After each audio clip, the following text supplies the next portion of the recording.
I'm with Jazz in the Neighborhood. I'm a trumpet player also, but I must say most of my energy in the last year has been going into my organization, a nonprofit. So today we made a presentation to a San Francisco supervisor, a proposal which there's been a lot of money going back out in the community, and as it should be, but it's not touching most of the people that we serve, the jazz musicians and organizations. So um, I thought that instead of just giving grants out, which we did $30,000 of relief aid grant right at the beginning of the pandemic.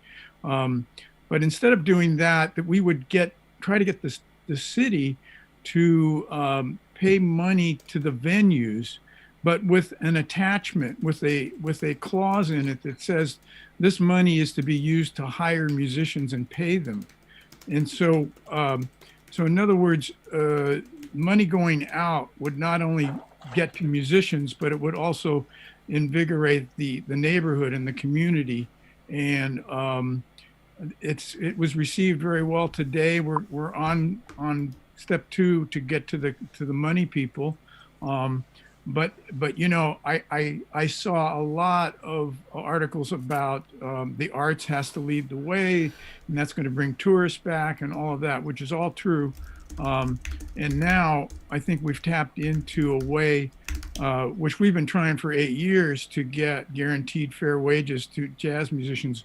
We don't allow tip jars at our gigs. We are always looking for funding, and it's not going to happen, I don't believe, until there's some kind of government regular subsidizing of the arts, and that money comes through and gets back to musicians. So that's pretty exciting for us today, and I'll keep you posted as where it goes from here. I think it's a model that could work in any city, and I'm happy to share any of that stuff with you. The other stuff that we did, one of the first things we did was we created a safe place to play. We took a factory Drescher ensemble, Paul Drescher ensemble in West Oakland, and we created. It's like a warehouse, and it's a big space. We put extra ventilation in. We got some booths and separation. And then all the jazz players could sign up for a 3-hour slot.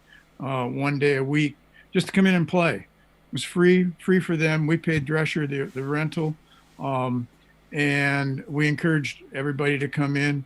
Call someone up that you want to play with, and just come in and play. And a lot of people who I'm sure you all recognize showed up, especially when they started getting nervous about playing with people again. So they came in and started playing, and that's been going on weekly since the beginning of the pandemic. Then we created a teaching directory, artist teaching directory.